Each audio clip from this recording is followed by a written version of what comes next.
ನಾನು ಹೆಣ್ಣು ಮಕ್ಕಳ ಕೈಯಲ್ಲಿ ನೋಡಾರ್ದು ಬಹಳ ದಿನಗಳಾಯ್ತು. ಏನು ಕೈ ಇದು? ನಕ್ರಿ ಇದು ಯಾವ ಕೈ? ಎಡಗೈ ಎಡಗೈ ಮಗನೇ. ಆದ್ರೆ ಹೆಣ್ಮಕ್ಳು ಸ್ವಚ್ಛ ಇರ್ತಾರೆ. ನೀವ ನೋಡಿ ಗಟ್ಟದಲ್ಲಿ ಹೋಗೋದು ನನ್ನ ಮಕ್ಕಳು. ರಾತ್ರಿ ಜೀರೋ ವಯಸ್ಸಿಂದ ಅದೇನ್ರಿ?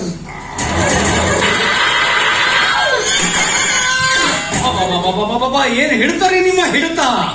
ಮದುವೆಯಾಗಿ ಇಷ್ಟು ವರ್ಷ ಆದ್ರು ಏನು ಅಂದೇಳಿ ನೀನು? ಅಮ್ಮ ಅಂತ ಅನ್ಸಿದ್ದಿಲ್ಲ.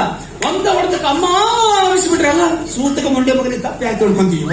ನೋಡು, ಹೆಣ್ಣು ಮಕ್ಕಳು ಮುಸರಿ ಪಾತ್ರೆಯನ್ನು ತಿಕ್ಕಿ ಕೈಲಿರೋ ಗಿರಿಗಳನ್ನು ಸೌದು ಹೋಗಿರ್ತಾರೆ.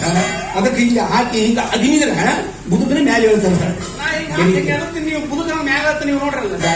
ಅದು ನಾನೇ ನೋಡ್ಬೇಕು, ನಾನೇ ಹೆಚ್ಚಿಡ್ಬೇಕು. ನೀ ಸರಿ ಸರಿ. ಇದು ಶಂಖ. ಇವು ಹೋಳಿ ಇನ್ನು ಮುಂದೆ ಈಗ್ಯಾಕ ಶಂಖ ಗಂಟೆ ಗಂಡ.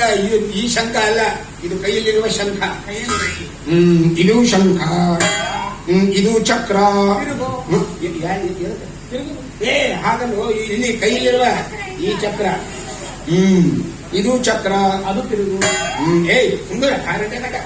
ಏಕಚಕ್ರ ಸದಾಭೋಗಿ, ದ್ವಿಚಕ್ರ ರಾಜಪಂಡಿತ, ತ್ರಿಚಕ್ರ ಲೋಕ ಸಂಚಾರಿ. ಬಂಗಾರು ಈ ಸೀಸನ್ ಬಂತಂದ್ರೆ ಒಂದು ಊರಾಗ ನೋಡಿ. ಬರೇ ಬರ್ದೈತಿ ದೇವ್ರು. ಸಂಪತ್ನಾಗ ಇರ್ಬೇಕು ನೀ ಅಂತ ಬರ್ದಂತ ದೇವ್ರು. ಇನ್ನು ಅಬ್ಬಾಬಾಬಾ ಅನ್ನ ಅನ್ನ ಅನ್ನ ಬಹಳ ಅದ ನೋಡ್ರಿ. ರೊಟ್ಟಿ ಪಲ್ಯ ಎಲ್ಲ ಐಟಮ್ ನೋಡ್ರಿ. ಹಸಿಗ ಚಟ್ನಿ ಇಟ್ಕೊಂಡ್ರಿ. ಹಾಗಲ್ಲ ಧಾರಣೆಗಲ್ಲ ಅನ್ನದ ರೇಖಾ ಇದು. ಬಂಗಾರು, నేను ಒಂದೇ ಮಾತು ಹೇಳ್ತೇನೆ. ನಿಮ್ಮ ಮನೆಯಲ್ಲಿ ಅಕ್ಕಿ ಇರುವವರೆಗೂ ನಿಮಗೆ ಅನ್ನಕ್ಕೆ ಏನು ಬರವಿಲ್ಲ. ತಲೆಯಲ್ಲಿ ಕೂದಲಿರುವವರೆಗೂ ಹೇನಿಗೇನು ಬರವಿಲ್ಲ. ಸುಮ್ಕೊಂಡು ಧಾರಣೆ ಕಟ. ಇನ್ನು ಮಕ್ಕಳು ನೋಡಿ, 1 2 3 4 5 6. ಬಂಗಾರು, ನಿನಗೆ 6 ಮಕ್ಕಳ ಫಲ ಉಂಟು. 6 ಮಕ್ಕಳಿಗೆ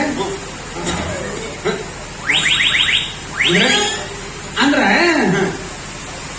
ನಮಗ್ ಹುಟ್ಟು ಎಷ್ಟು, ಮಂದಿ ಹುಟ್ಟು ಎಷ್ಟು. ಇಂಥ ಪತ್ರಿಕೆ ಹೆಂಡತಿ ಇಟ್ಕೊಂಡು ಮಂದಿ ಹುಟ್ಟ ಒಂದು ಧಾರಣೆ ಗಂಡ ಏನೇನ್ ಬಿಡ್ರಿ. ಹೆಂಡ್ರ ಮೇಲೆ ನಮ್ ಕೇಳೋದು ಕಲೀರಿ. ಯಪ್ಪ ನೀವು ಪಂಡಿತರಾದ್ರೆ ಹೆಂಗಾದ್ರಿ? ಯಾಕೆ ನಮಗ್ ಹುಟ್ಟು ಅಂದ್ರ ನಮ್ಮ ಮನೆಯಾಗ ಹುಟ್ಟಿ ನಮ್ಮ ಮನೆಯಾಗ ಬೆಳೆದು ನಾಳೆ ನಮ್ಮ ಸತ್ತ ಮೇಲೆ ಒಂದು ಇಡೀ ಮಣ್ಣು ಹಾಕ್ತಾರಲ್ಲ ಗಂಡ ಮಕ್ಕಳು, ಅವು ನಮಗ್ ಹುಟ್ಟದಂಗ. ಮಂದಿ ಹುಟ್ಟದಂದ್ರ ನಮ್ಮ ಮನೆಗೆ ಹುಟ್ಟಿ ನಮ್ಮ ಮನೆಗೆ ಬೆಳೆದು ಮಂದಿ ಮನೆ ದೀಪ ಬೆಳಕ್ ಹೋಗ್ತಾರಲ್ಲ ಹೆಣ್ಣು ಮಕ್ಕಳು. ಅದು ಮಂದಿ ಹುಟ್ಟೋದು. ಮಂದಿ ಹುಟ್ಟದ ಅಂದ್ರೆ ನಾನು ನಮ್ಮ ಅಪ್ಪ ಹುಟ್ಟಿನಿ, ಈಗ ಮಂದಿ ಹುಟ್ಟಾಳ. ಅದ್ರಲ್ಲೇ ಗುಡ್ಡ ನಿನ್ನ ತಲೆಯಲ್ಲಿ ಇರಬಾರ್ದಾಗಿತ್ತು. ಮಂದಿ ಬಾಂಬೆದವ್ರು ಕೇಳಿದ್ರಿ 2 ಕೋಟಿ ಒಬ್ಬ ಕೊಡಬೇಕಾಗಿತ್ತು. ರೇಟ್ ಬರಲಿ ಅಂತ ಸುಮ್ಮನಿದ್ದೆ.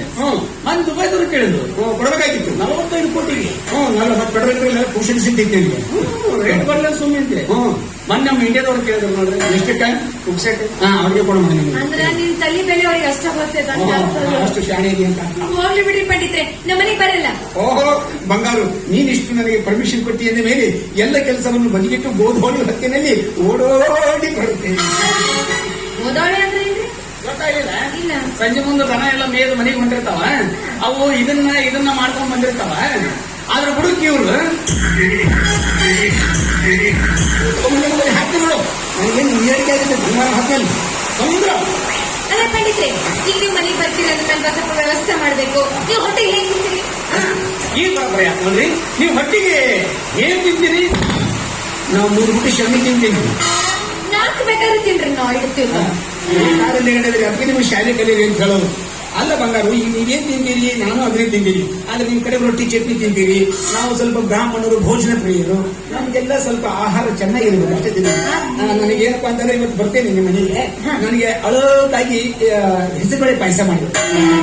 ಅಳೋದಾಗಿರ್ಬೇಕು, ಗಂಟ್ಲಿಗೆ ತ್ರಾಸ ಆಗಿರಬಾರ್ದು. ಹೊಟ್ಟೆಯಲ್ಲಿ ಹಂಗೆ ಇರ್ಬೇಕು. ಮತ್ತೆ ಬೆಳಿಗ್ಗೆ ಎಲ್ಲಾರು ಹೌದು ಬರ್ತದೆ. ಅಲ್ಲ ಹಿರಿಯ, ಪಾಯಸ ಮಾಡೋದು ಹಿಂಗ ಗೊತ್ತಿಲ್ಲ. ಇಲ್ಲ, ಪಾಯಸ ಮಾಡೋದು ಗೊತ್ತಿಲ್ಲ ಅಂತ ನೋಡ್ರಿ. ನಾ ಹೇಳ್ತೀನಿ ಯಾವ ಪಾಯಸ ಬೇಕ್ರಿ? ಇದು ಹೆಸರು ಬೇಳೆ ಪಾಯಸ. ರಾತ್ರಿ 1-2 ಕಿಲೋ ಹೆಸರು ಬೇಳೆ ತಗೊಂಡ್ಬರ್ತೀನಿ. ರಾತ್ರಿ ನೆನೆ ಇಟ್ಬಿಡೋದು. ನಿಮ್ಗೆ ಅಳಕಂಗ ಬೇಕಲ್ರಿ? ಅಳಕಾಗ ಬೇಕು. ಮತ್ತೆ ಬಾಡಿ ದ್ರಾಕ್ಷಿ, ಮನುಕಾಯಿ ಎಲ್ಲ ಬೇಕು. ಮ್ಯಾಲ್ ಪಿಲಾಟ್